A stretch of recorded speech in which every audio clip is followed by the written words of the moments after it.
Bom dia aí, boa tarde, boa noite para quem está nos acompanhando. Nosso 65º encontro do Grupo de Leitura do Capital, lendo o livro 3. Estamos aqui no capítulo 30, mais especificamente aqui no meio dele, aqui no PDF da edição, que estamos utilizando a página 590, né? E aí paramos bem nessa parte que o Marx está falando sobre imaginemos que toda a sociedade, né? Então, vamos dar sequência aqui, né?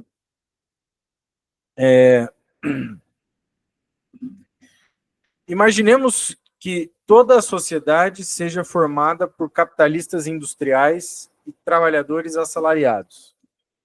Abstraiamos, além disso, das mudanças de preços, que impedem que grandes porções do capital total da sociedade se reponham em suas proporções médias, e que, devido às inter-relações das esferas do processo global de reprodução, tal como o crédito as desenvolve, tem sempre de acarretar paralisações gerais de natureza temporária. Façamos abstração também dos negócios fictícios e das operações especulativas que o sistema de crédito estimula. Nessas condições, uma crise só seria explicável por uma desproporção entre os diversos ramos da produção e por uma desproporção entre o consumo dos próprios capitalistas e sua acumulação. Porém, tal como as coisas se apresentam na realidade, a reposição dos capitais investidos na produção depende, em grande parte, da capacidade de consumo das classes não produtivas, ao passo que a capacidade de consumo dos trabalhadores está limitada, em parte, pelas leis salariais e, em parte, pela circunstância de que essas leis só se aplicam se forem em benefício da classe capitalista. A razão última de todas as crises reais é sempre a pobreza e a restrição ao consumo das massas, em contraste com o ímpeto da produção capitalista a desenvolver as forças produtivas, como se estas tivessem seu limite apenas na capacidade absoluta de consumo da sociedade. Aqui tem um trecho, né? Só vou fazer uma pequena pausa aqui, porque esse trecho, para quem estuda crise e pensa nas crises por subconsumo, né, vai encontrar nessa citação do Marx um apoio bem decisivo, né, porque aqui ele está fala isso no sentido de consumo, né, de trabalhadores, né, a restrição ao consumo das massas, né, é uma tendência aí do desenvolvimento das forças produtivas. Pelo menos aqui. Um outro ponto que eu acho importante destacar são os trabalhadores dos setores improdutivos da economia. Isso cresceu muito, né? Desde a época de Marx para cá. O Estado se agigantou, né? Por exemplo, você pega, por exemplo, todo o serviço público, por exemplo, né? Ou mesmo sob certo aspecto do setor financeiro, isso houve um crescimento muito elevado. E durante a ditadura, houve o arroxo de salário, quer dizer, diminuiu o poder de compra da classe trabalhadora nos anos de 1970, na década de 70, e foi uma das razões, com uma inflação alta, né, para os dias de hoje, né, piorou depois, e que foi um dos estopins das greves no final foi a carestia no entanto, o desenvolvimento chamado milagre se baseou exatamente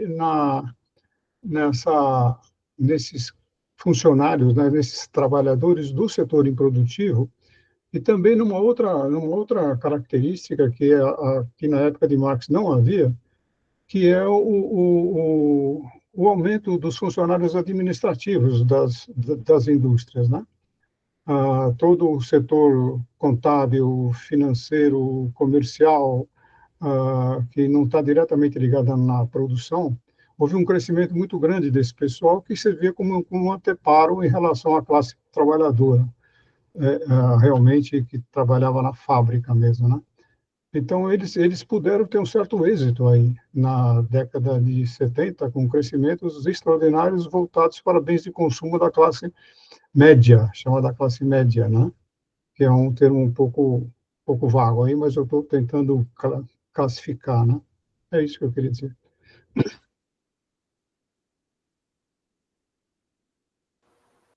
Um ponto importante mesmo, essa crescimento, né, do chamado trabalho improdutivo, né, na discussão da economia clássica, né, embora isso sempre gera controvérsia, essas expressões, né, mas é verdade, tem um crescimento realmente significativo desde a época do Marx. Então, continuando aqui, se ninguém quiser... Então, beleza. Uma escassez real de capital produtivo, pelo menos entre nações capitalistas desenvolvidas, só pode existir em épocas de fracassos gerais, de colheitas, seja dos víveres principais, seja das matérias-primas industriais mais importantes. No entanto, a esse crédito comercial se acrescenta agora o crédito monetário propriamente dito. Os adiantamentos dos industriais e dos comerciantes entre si se combinam com os adiantamentos de dinheiro feitos a eles por banqueiros e prestamistas. No desconto de letras de câmbio, o adiantamento de dinheiro é puramente nominal. Um fabricante vende seu produto contra a letra de câmbio e desconta essa letra num bill broker. Na realidade, este se limita a adiantar o crédito de seu banqueiro. Por sua vez, adianta ao bill broker o capital monetário de seus depositantes. Estes são os próprios industriais e os comerciantes, mas também os trabalhadores, entre parênteses, por meio de caixas de poupança, os rentistas fundiários e as demais classes improdutivas. Desse modo, cada fabricante ou comerciante individual contorna a necessidade de manter um forte capital de reserva e de ser dependente dos refluxos reais. Por outro lado, o processo inteiro se torna tão complicado, em parte, devido à simples emissão de letras frias, em parte a negócios de mercadorias realizados com a única finalidade de fabricar letras, que a aparência de negócios sólidos e de refluxos rápidos do capital pode facilmente persistir, uma vez que os refluxos, na realidade, já estão realizados à custa da expoliação fraudulenta, seja de prestamistas, seja de produtores. Por isso, às vésperas da crise, os negócios parecem sólidos até demais. A melhor prova disso é fornecida, por exemplo, pelos Reports on Bank Acts de 1857 e 1858, em que todos os diretores de bancos e comerciantes, ou seja, todos os peritos intimados a depor, com Lord Overstone à frente deles, congratulam-se uns aos outros pela prosperidade e solidez dos negócios, apenas um mês antes de estourar a crise de agosto de 1857. Eu queria interromper aí. Claro.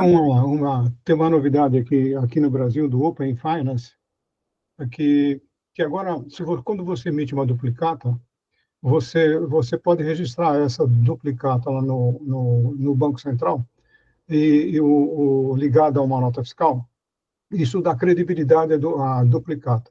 Quando a duplicata, ou a letra, o que ele chama de letra de câmbio, quando essa letra de câmbio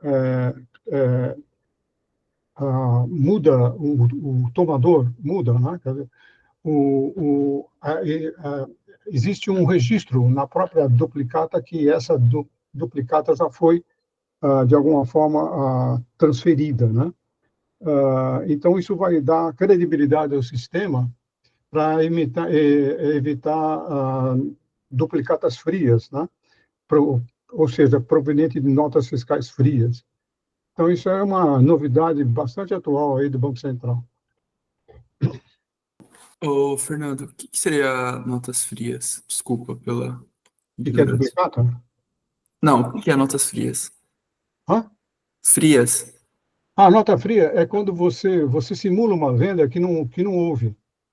Você simula uma venda, né? Você emite uma nota fiscal e essa nota fiscal gera um título negociável, e esse título negociável não existe. Quer dizer, esse fornecedor é frio, esse fornecedor não vai te pagar, né? Porque ele é frio. Então, é uma nota fiscal onde não há movimentação física de mercadorias, né? Não houve troca.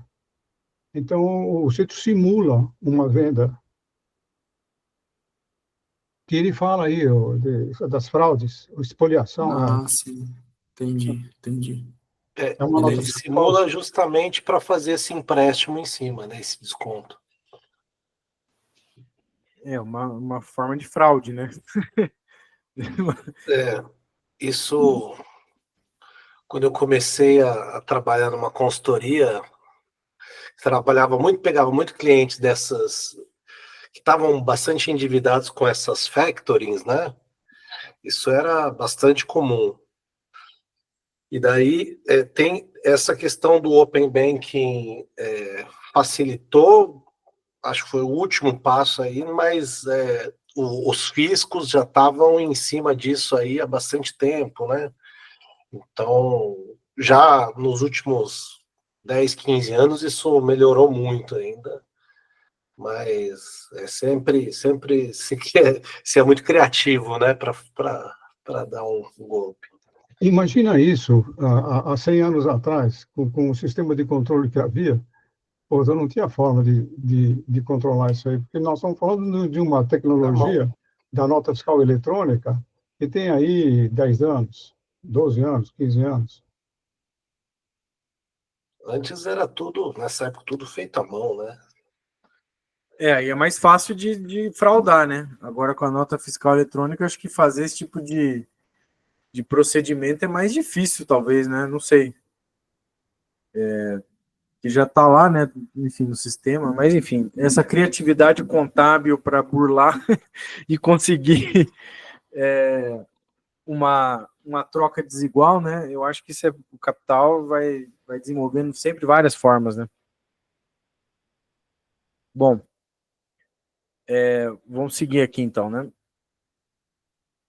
É curioso que o próprio Tuck, em sua History of Prices, compartilha uma vez mais como historiador dessa ilusão. Os negócios estão sempre sólidos e o campo em plena prosperidade, até que, de repente, da noite para o dia, estoura a crise.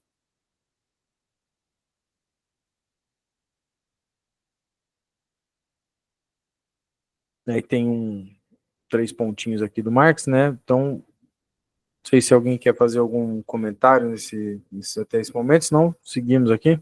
Não, esse negócio de repente estoura a crise é algo assim interessante, porque quase toda a teoria macroeconômica aí, neoliberal, ela no fundo ela se baseia no teorema dos grandes números, né? Quer dizer, todo mundo participa de um mercado, e então esse mercado vai ter um preço que é regulado segundo uma curva normal, então tem um preço médio e um desvio padrão, essas coisas todas.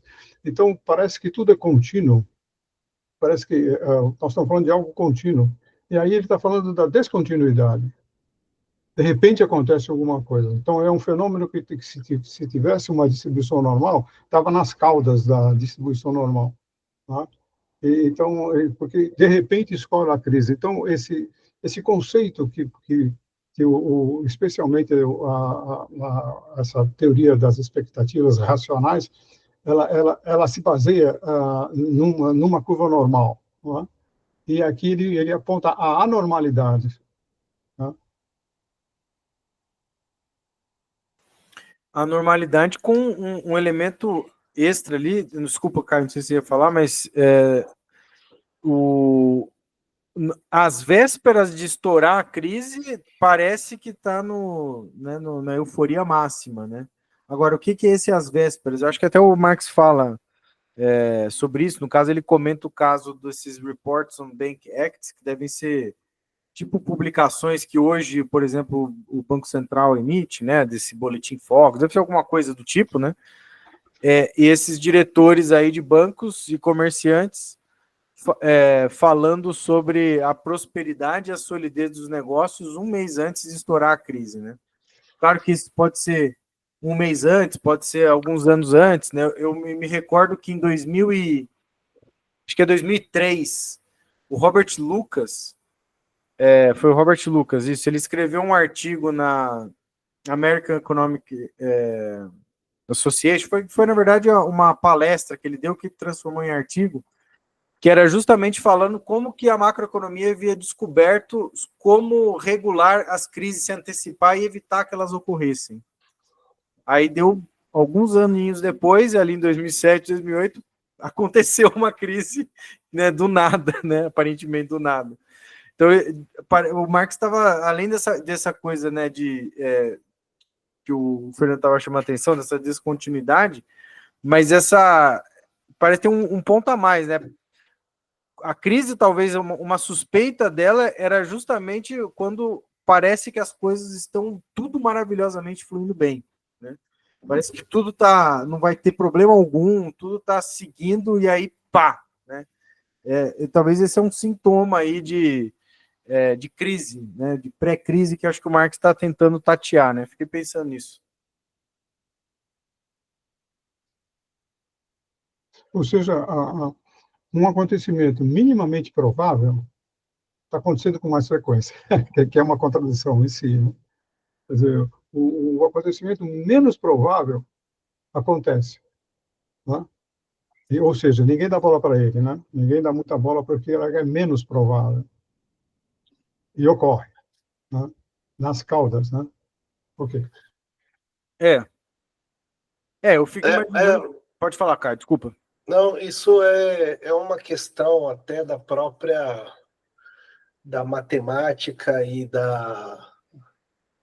que é utilizada, né, e a forma de se interpretar, né, porque tudo é uma questão de equilíbrio e, como o Fernando bem disse, probabilidade. Então, é assim, esse equilíbrio entre oferta e demanda, ele tem uma possibilidade X de estar sempre nesse equilíbrio, ou vamos dizer assim, esse equilíbrio, fora desse equilíbrio na crise, né?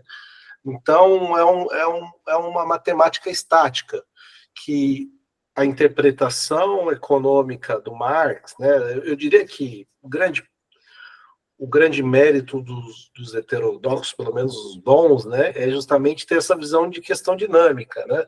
Então, porque o processo, ele é um processo que ele vai se acumulando. Então, aumenta o endividamento, aumenta o crédito, e daí se produz mais, e daí os lucros são maiores, e com isso você pega mais crédito, isso vai se acumulando até chegar ao ponto de transbordamento, o ponto de inflexão, né? Então, a curva não é uma curva estática que pode estar em qualquer ponto, é um movimento contínuo, né? E mesmo hoje em dia, a matemática, né, a física tem modelos para lidar com isso. É que os economistas insistem em não aprender, eles insistem em olhar o que o matemático usa de matemática é o cálculo diferencial que foi pré-termodinâmica, pré-física moderna, né? É uma coisa newtoniana, né? O cara quer achar o equilíbrio ali da equação. E, enfim, o economista, ele tem esse ferramental de matemática e ele tenta aplicar a realidade para caber nessa matemática. Enquanto que um cientista de verdade, ele estuda o fenômeno e daí ele cria a matemática que vai se adaptar a esse fenômeno, né? Por exemplo, a minha esposa é física, né? Então ela já me contou várias vezes como o Einstein, ele não era muito bom matemático teórico, né? Então, ele tinha as ideias dele e ele ficou uns 10 anos estudando porque não tinham criado a matemática que fosse capaz de lidar com os fenômenos da relatividade. Aí um dia ele conheceu cara lá, não lembro, acho que era alemão, e desenvolveu a matemática necessária, e ele trabalhou junto com esse cara para criar um modelo matemático que dava as provas matemáticas para as ideias físicas dele, né? Então, assim, toda a ciência funciona mais ou menos nessa linha, né? Você vê o fenômeno, observa a realidade, deriva um modelo e aplica a matemática. O economista, ele quer começar pelo final, né? Ele tem a matemática da otimização, a lógica do equilíbrio, e com isso ele modela a realidade, né? É um ponto para se pensar mesmo, é bem invertido, parece, né? Interessante. Que é ideologia, né? Não é ciência. Também acho que é ciência também, né? Enfim, isso é uma coisa controversa, mas também tem ciência na economia, né? Exato, mas eu digo, essa abordagem não é científica, é uma abordagem ideológica. Sim, No caso, eu estava lendo seu artigo, Leonardo, você fala, a metodologia que você usou é uma metodologia que é baseada em, como se fosse a física teórica, não a física experimental. Não, eu não vou falar do empirismo, eu vou falar das correntes explicativas, tal, eu falo do ponto de vista teórico, né? Não sei se eu entendi a sua metodologia naquele artigo. Só uma correção. O Léo está com o pé no alto sé, por isso, confuso mesmo, alto sé. Caiu uma correção só. O Einstein montou todas as equações diferenciais. Equação diferencial é uma coisa que às vezes não tem solução, sabe? Então, não existe uma regra geral que resolve todas as equações. E quem era a matemática era a mulher dele, uma polonesa, que é uma figura obscura, e foi ela que resolveu as equações diferenciais desenvolvidas teoricamente pelo Einstein. O Einstein realmente não tinha a profundidade matemática da esposa dele. Depois ele larga essa mulher. E ela é muito pouco falada. Tá? É uma polonesa, a primeira mulher dele. Aliás, ele foi um péssimo marido, né? Um péssimo pai. olha aí, nem sabia disso também. Bom, vamos seguir aqui. Estoura a crise e agora aqui. Retornamos agora à acumulação do capital monetário. Nem todo aumento do capital monetário emprestável é sinal de uma acumulação real de capital ou uma ampliação do processo de reprodução. Isso se revela com maior evidência na fase do ciclo industrial imediatamente posterior à superação de uma crise, quando grandes massas de capital de empréstimo permanecem inativas. Nesses momentos, quando o processo de produção se encontra restringido, abre parênteses, depois da crise de 1847, a produção nos distritos industriais ingleses caiu em 1/3, fecha parênteses, quando os preços das mercadorias atingem seu nível mais baixo, quando o espírito empreendedor se paralisa, a taxa de juros é baixa, o que nesse caso significa apenas que o aumento do capital emprestável é justamente como resultado da contração e paralisação do capital industrial. É evidente que, ao cair o preço das mercadorias, diminuir as transações e contrair-se o capital investido em salários, menos meios de circulação são necessários, que, por outro lado, ao se liquidarem as dívidas externas, em parte por exportação de ouro e em parte por falências, já não se necessita mais de dinheiro adicional para cumprir a função de dinheiro mundial. E que, finalmente, o volume do negócio de desconto de letras diminui com o aumento e os montantes dessas próprias letras. Assim, diminui a demanda de capital monetário emprestado, seja para meio de circulação, seja para meio de pagamento. Entre parênteses, pois ainda não temos o que falar dos novos investimentos de capital, com o que esse capital monetário se torna relativamente abundante. Nessas circunstâncias, no entanto, também aumenta de modo positivo a oferta de capital monetário emprestável, como veremos adiante. Eu quero fazer uma pausa aí, que foi o petrodólar. O petrodólar, para mim, é uma coisa controversa até hoje, né? Porque, de repente, o preço do petróleo subiu para caramba, todo mundo teve que pagar uma nota lá para os países da OPEP, então sobrou dinheiro. E também outra coisa que aconteceu foi a taxação de lucros das empresas norte-americanas no exterior, e que evitava o repatriamento dos lucros para os Estados Unidos. Então, houve um excesso de capital monetário.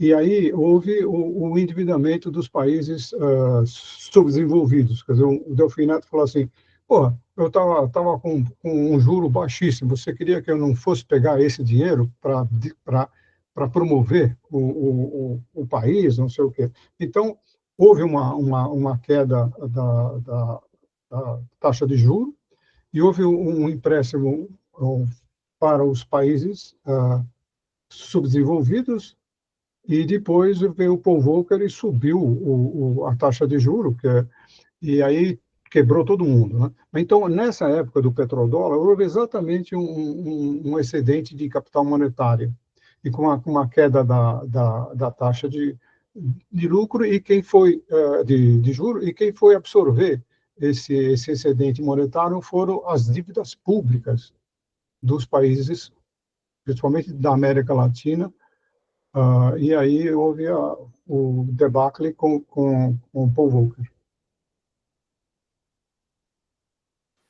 E é isso aí, tudo está falando dos anos 70, né? Embora já vinha uma pressão sobre o dólar, né? Desde os anos 60, né? 50, 60, sobre a conversibilidade, né? Do dólar em ouro. E aí, dos anos 70, isso aí estoura, e aí o Brasil e outros países se endividam para fazer projetos de industrialização, como, por exemplo, foi o segundo PND no Brasil, né? Ali do governo Geisel, né?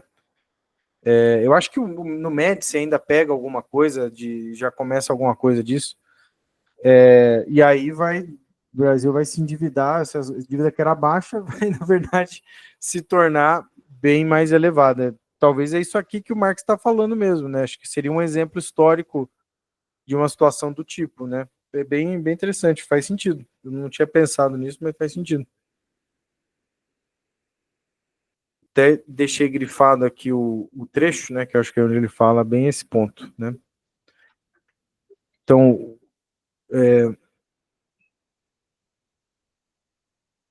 vou seguir aqui, então. Assim, a situação depois da crise de 1847 era de, abre aspas, restrição das transações e um excesso de dinheiro, fecha aspas. Ele está citando aqui esse Commercial Distress, 1847, 1848, como dessa frase aí que ele tirou.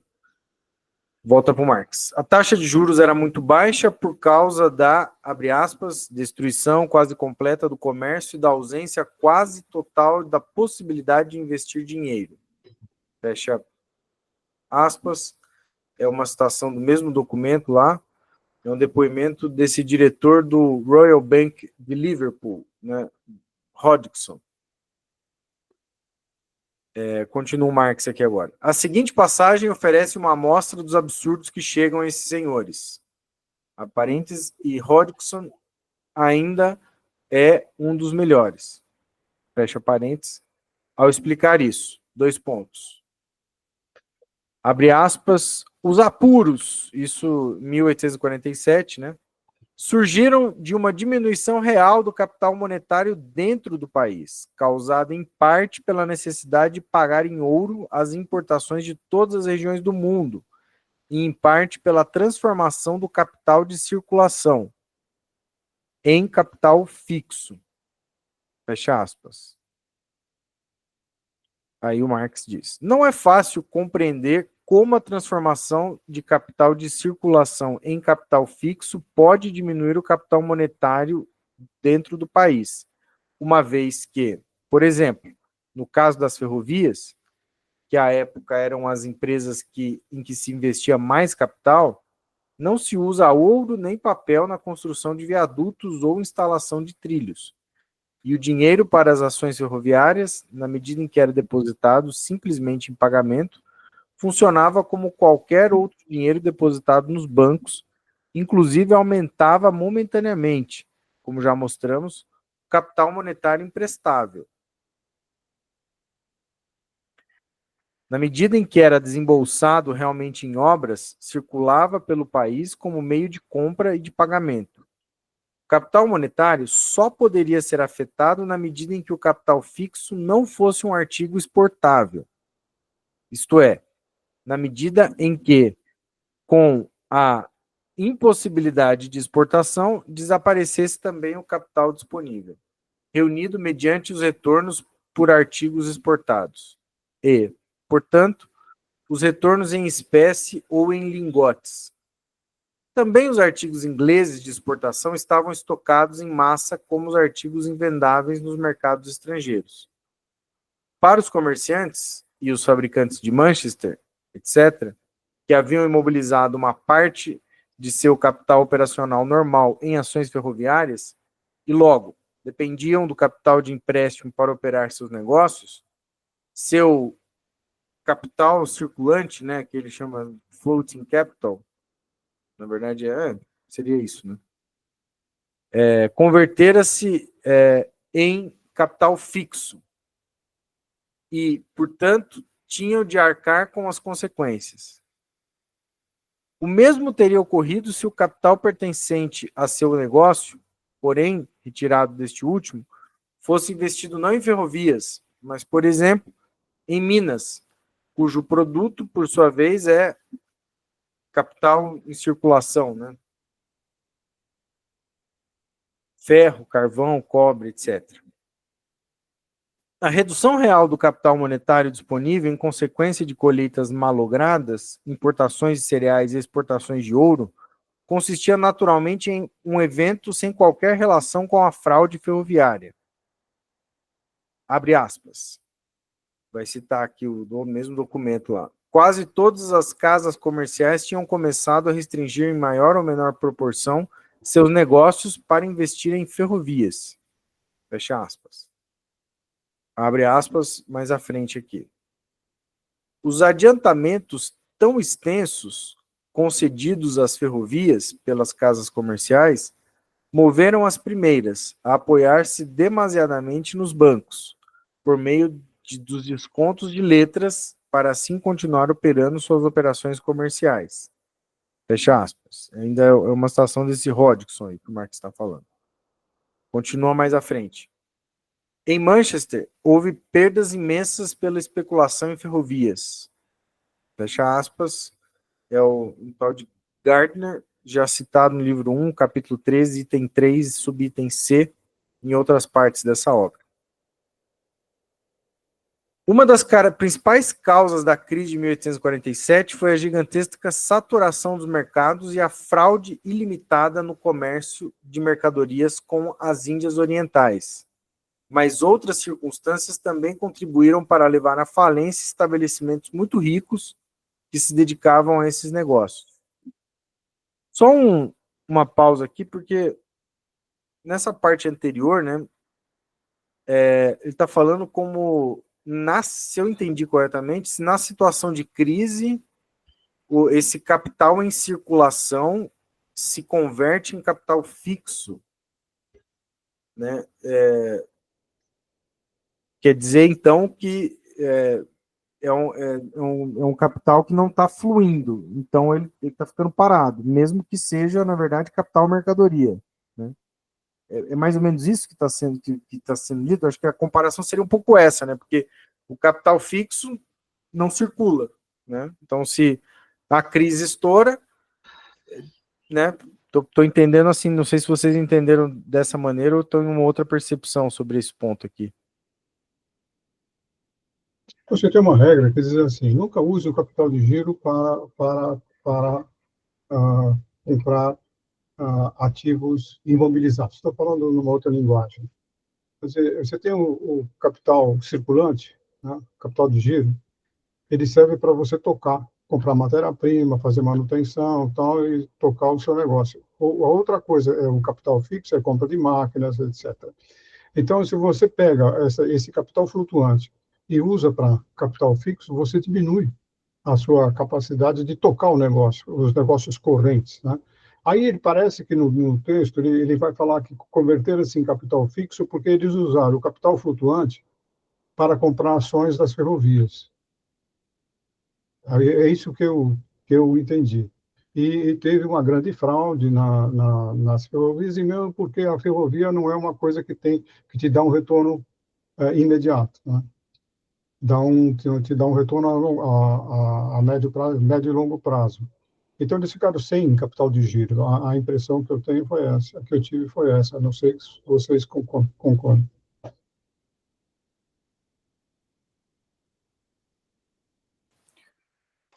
Para mim fez muito Concordo. sentido. Para mim fez muito sentido. Eu acho que ficou mais claro agora. De fato, é isso. Esse é o ponto, né? As empresas começaram a pegar capital de giro e investir nas ferrovias. Só que aí estourou a crise das ferrovias, né? E aí, na verdade, se desvaloriza esse capital investido ali, né? Então, na verdade, prejudica a própria operação das empresas e aí vai a falência, né? A sequência das falências.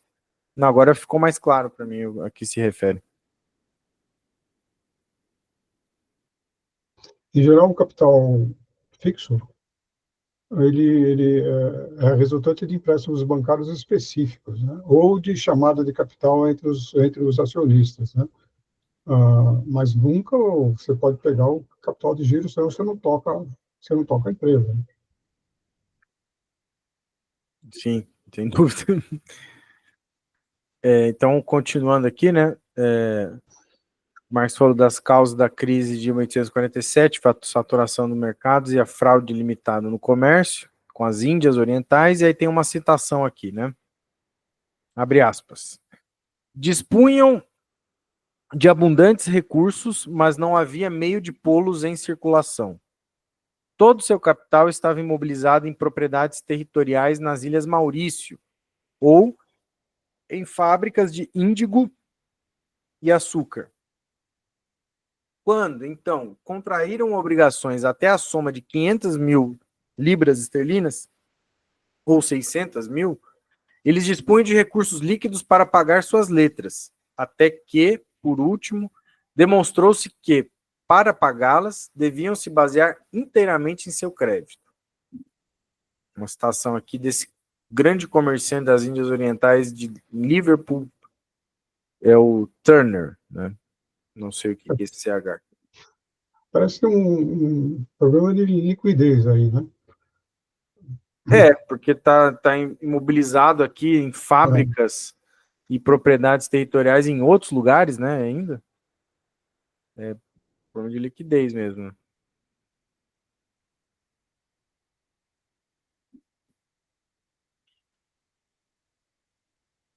No mesmo sentido, Gardner,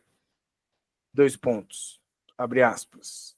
Imediatamente após o tratado com a China, abriram-se ao país tão grandes perspectivas de uma extensão formidável de nosso comércio com aquela nação, que muitas grandes fábricas foram construídas expressamente para esse negócio, para fabricar os tecidos de algodão que tinham melhor saída no mercado chinês. E estas se somaram a todas as nossas fábricas já existentes. Fecha aspas, número 4.874. Abre aspas. Como se desenvolveu esse negócio? De modo tão ruinoso que é quase impossível descrever. Não creio que todos os embarques feitos para a China em 1844 e 1845 se tenham reembolsado mais de 2/3, e como o chá é o principal artigo de exportação da China e nos haviam oferecido tão grandes expectativas, nós, fabricantes, contávamos seguramente com uma grande redução das tarifas de importação desse artigo. Fecha aspas. Aí o Marx. E agora vem, expresso com ingenuidade, o credo característico do fabricante inglês. Aí abre aspas para a citação direta. Nosso comércio com um mercado externo não está limitado por sua capacidade de compra de mercadorias, mas por nossa capacidade de consumir os produtos obtidos em troca de nossos artigos industriais. Fecha aspas. Aí o Marx aqui faz um comentário entre parênteses. Os países relativamente pobres, com os quais a Inglaterra comercia, são naturalmente capazes de pagar e consumir todos os artigos industriais ingleses que lhes sejam enviados. Mas, infelizmente, a rica Inglaterra não pode absorver os produtos que lhes são enviados em troca. Fecha parênteses. E aí, abre aspas de novo. Num primeiro momento, enviei para o exterior algumas mercadorias que foram vendidas com cerca de 15% de prejuízo, com a plena convicção de que o preço a que meus agentes poderiam comprar chá deixaria aqui um lucro tão grande que permitiria cobrir as perdas. Mas, em vez de lucro, o que obtive foi uma perda de, às vezes, 25% e até 50%. Fecha aspas. Aí, outra nota, né? Então, espera um pouquinho. Como é que, vamos ver, vamos só raciocinar.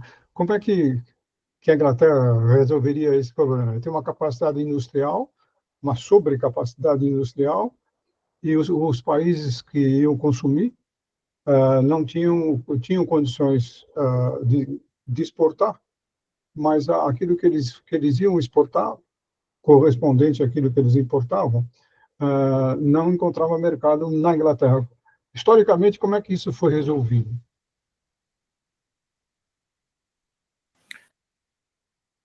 Olha, eu acho que historicamente isso foi resolvido com exportação de capital para financiar ferrovias, empreendimentos industriais, em alguns casos, na periferia do capitalista, em particular na América Latina, né? Isso no segunda metade do século XIX até a Primeira Guerra Mundial, né?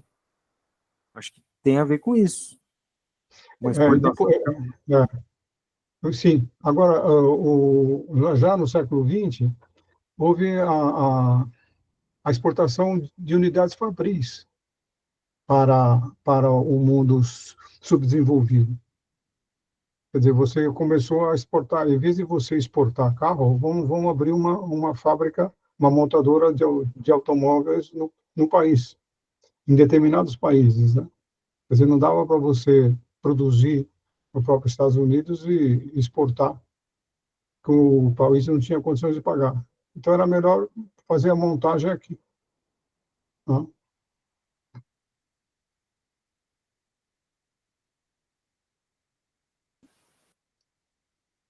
Então, houve uma exportação do capital fixo. Sim. Deixa eu ver se falta muito aqui ainda, né? Tem bastante coisa ainda para a gente ler, né? Acho que hoje a gente não termina ainda o capítulo, mas vamos pelo menos terminar esse pedacinho aqui. Então, paramos aqui. Abre aspas. Exportavam os fabricantes por conta própria? Quase sempre. Porém, ao que parece, os comerciantes logo perceberam que por esse caminho não conseguiam nada e animaram os fabricantes a exportar por consignação em vez de se envolverem eles mesmos no negócio. Em 1857, ao contrário, as perdas e as falências recaíram principalmente sobre os comerciantes, pois dessa vez os fabricantes deixaram a seu encargo a tarefa de abarrotar os mercados estrangeiros, entre aspas, por conta própria. Aí não ficou claro, né? Por causa que em consignação é quando você deixa o industrial deixa a mercadoria para o comerciante e ele só vai pagar o comerciante correspondentemente à venda que o comerciante fez. Se ele vendeu, ele paga o fornecedor. Se ele não vendeu, a propriedade ainda continua sendo do próprio produtor. E aí ele fala assim, exportar por consignação, quer dizer, eu coloco a mercadoria no país que é um importador, e ele só é feita a transação na medida que eu vendo, que eu consigo vender isso lá nesse país. Aí ele fala assim, que quem pagou a conta foram os comerciantes, né? Só se os comerciantes compravam e deixavam no país em consignação. E aí uma boa parte não foi vendida, então eles não puderam, eles podiam devolver essa mercadoria para o produtor. Não ficou claro para mim isso aí. É, é realmente uma questão mesmo. Que tipo de mercadoria seria também? Talvez chás, que nem ele estava falando, para uma mercadoria valiosa, assim, né? Ou isso é alguma coisa assim.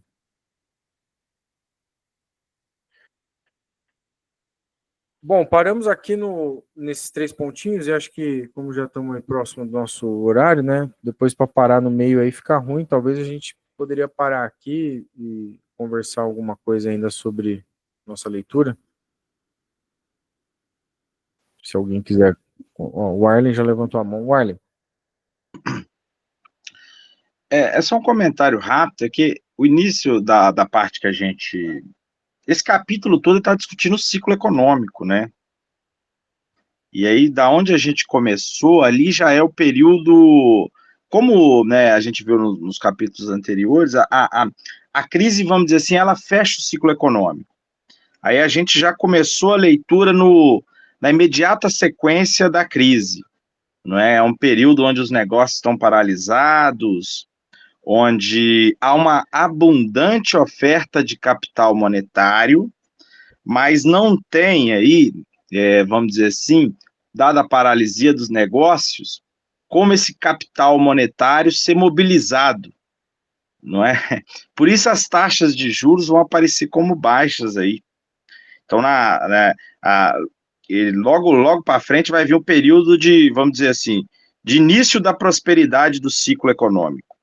Aí, vamos dizer assim, nós estamos naquela ressaca pós-crise, não é? Por isso que as taxas de juros estão baixas, a oferta de capital monetário é maior do que as atividades, não é?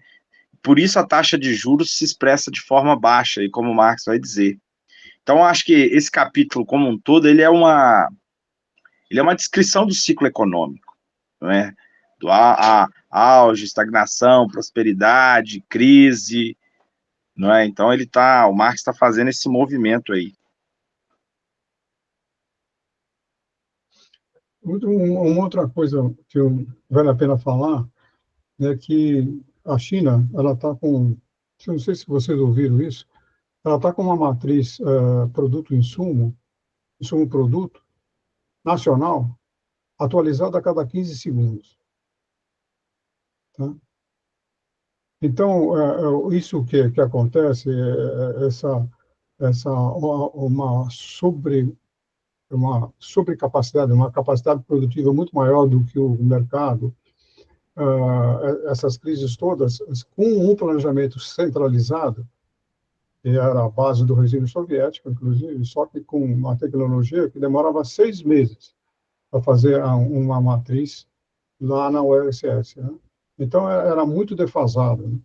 Então, o planejamento centralizado evita exatamente esse tipo de crise, quer dizer, a escassez de matéria-prima, uma super capacidade produtiva, que é o que os chineses fazem. Orientam a produção a partir dessa matriz. O Fernando, mas tem autores que têm chamado a atenção para a possibilidade de uma superprodução na China, principalmente no mercado imobiliário, né? Sim. Tem mais de 7 milhões de casas chinesas estão vazias, não tem nem... que inclusive aquele caso recente daquela empresa, Evergrande, né? Que aí o Estado teve que entrar pesado ali comprando os títulos e tal. Mas, assim, em alguns setores, né, tem gente chamando atenção para isso, que é possível a possibilidade de superprodução lá. Seria estranho, de fato, ao fenômeno do planejamento. Né? O problema mais crítico lá é o problema agrícola.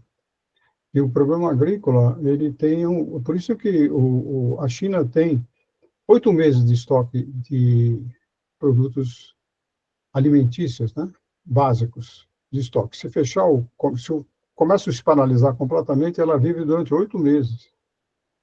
Porque a crise agrícola se ele dependesse só da produção interna, podia dar uma praga, uma seca. Isso aí, numa população de mais de 1 bilhão de pessoas, é catastrófico. Então, mas eu acho que essa parte agrícola é a mais sensível delas, né?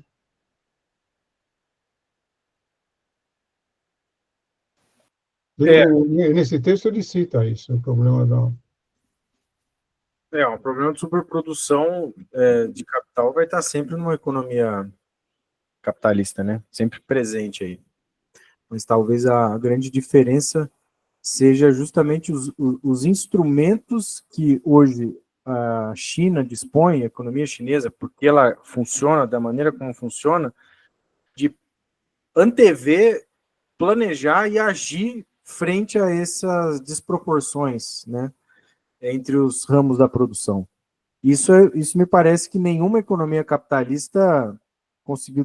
Os Estados Unidos talvez tenha ali essa coisa de Make America Great Again, eles estão dando uma guinada para conseguir reorganizar toda a economia dos Estados Unidos dentro de né? Mas vamos ver se isso é possível mesmo, porque é muito difícil fazer esse movimento. Isso gera instabilidades políticas.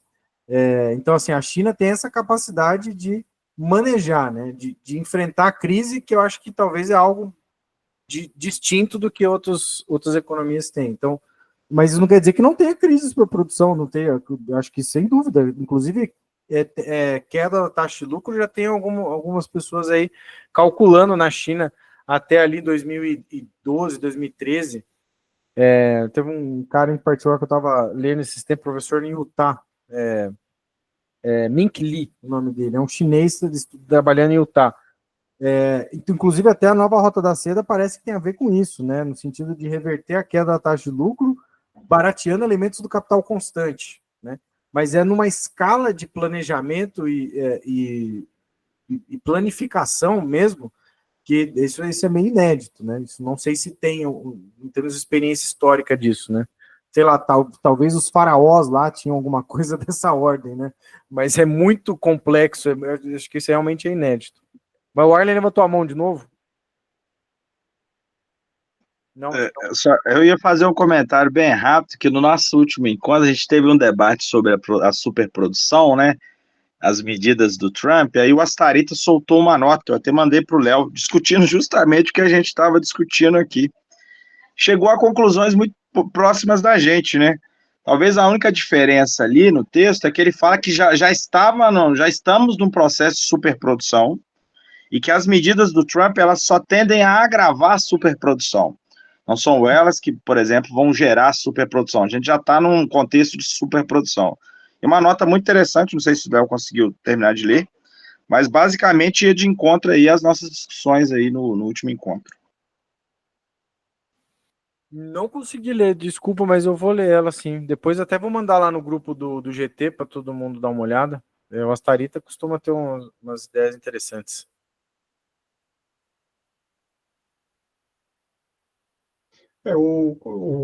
Quem insiste nisso é aquele Javor lá, como é que ele chama?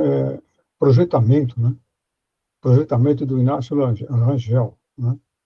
Ele só fala nisso, né? Nesse planejamento centralizado, que não é uma ideia chinesa. Isso é uma ideia soviética, né? Isso vem lá de Lenin. É muito antigo isso, né? Aliás, isso aí não foi nem de Lenin.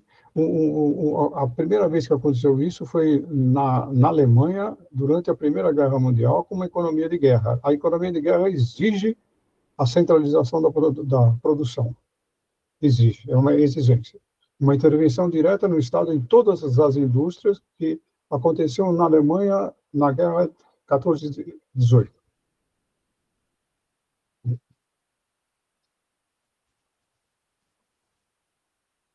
Pois. Bom, eu acho que sobre o texto, né, eu acho que ele vai e volta um pouco nessa conexão entre o ciclo da produção real e do ciclo monetário, né? Acho que a gente ainda vai ter que avançar um pouco para entender isso, mas ele tem uma conexão importante aí, acho que com todo esse momento que a gente vive. E só uma nota, avançando na nossa discussão de semana passada, da questão da superprodução e crise, eu acho que realmente algumas coisas que eu tenho visto confirmam, né? Então, e elas, eu acho que o que o Trump está fazendo não tem nada a ver com centralização da gestão econômica. Hoje os Estados Unidos não têm essa capacidade de organizar a própria, vamos dizer assim, planejar a economia, seja em qualquer nível que seja. Um exemplo, a Apple importou 600 toneladas de iPhone via Índia, né, nessa semana, agora. Frete aéreo, ou seja, muito mais caro, né, do que o frete marítimo, justamente para evitar esse período de tarifa. Uma semana depois, o Trump volta atrás nas tarifas, do ponto de abaixa as tarifas da China, muda a classificação de celulares e chips, etc., né? Ou seja, ele potencialmente causou um prejuízo de bilhão para a Apple, né? Só nessas jogadas de tarifa. Esse é um exemplo, né? Porque imagina que várias dessas empresas de tecnologia, os importadores americanos, o que eles fizeram nessas últimas 2 semanas? Eles tentaram falar assim, olha, esses nossos pedidos precisam sair até o dia, que tinha a data lá, uma das datas era 10 de abril, porque a partir daí vai incidir tarifas de 30%, 40%, 50%, né? Então, esses importadores, eles fizeram um pedido enorme e vão ter um acúmulo de matérias-primas, de materiais inacabados, de peças e produtos finais, que eles não vão conseguir vender, né? Então, eles vão aumentar extremamente o custo deles e provavelmente vão ter uma dificuldade de realizar a venda desses produtos, né? Então, essencialmente a crise de superprodução, né? Se realizando. E o que eu acho que a gente vai ver, a sorte, vamos dizer assim, vai dar uma acalmada, porque a gente acabou de passar a temporada de balanços, né? Então, essas empresas todas do mercado aberto, elas divulgam os seus balanços fecharam o primeiro trimestre, divulgaram agora no começo de abril os resultados do primeiro trimestre. Então, o que está acontecendo agora, no começo de abril, vai efetivamente estar computado no balanço, que vai ser divulgado lá em julho, né? Então, obviamente que a gente vai ter dados preliminares, etc., tal, mas o efeito desse caos das tarifas que o Trump está gerando agora, ele vai se consolidar no balanço das empresas que vão ser divulgados em julho, né? Primeira metade do ano, né? E eu acho que a gente vai ver exatamente isso. Você vai ter um aumento do custo de produção e aumento dos estoques e uma queda das vendas. Porque você vai aumentar o preço, né, pela instabilidade, os custos logísticos e etc. E as empresas vão parar de investir, né, para contratar gente, porque a demanda com certeza vai estar fraca, né? Então a gente tem uma possibilidade muito forte de ter uma crise, né, no próximos 6 meses aí.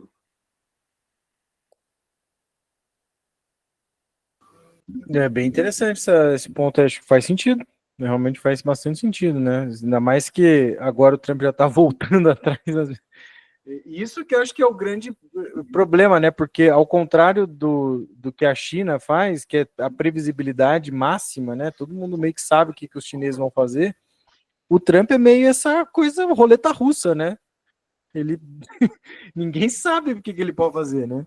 E o pior de tudo, se existe alguma lógica em tudo desse movimento. E aí por isso todo esse planejamento, né, desse ciclo monetário, desse ciclo do capital produtivo que o Marx está descrevendo aqui, no caso dos Estados Unidos, realmente é o antiplanejamento, né? É diferente de uma economia como a chinesa, né? Onde se tenta coordenar de uma maneira, sei lá, talvez que nem os soviéticos conseguiram fazer isso, né? Mas, enfim, acho que é isso, né, pessoal? Se alguém quer falar mais alguma coisa e colocar mais um ponto, então vamos parar aqui. Aí na semana que vem a gente continua.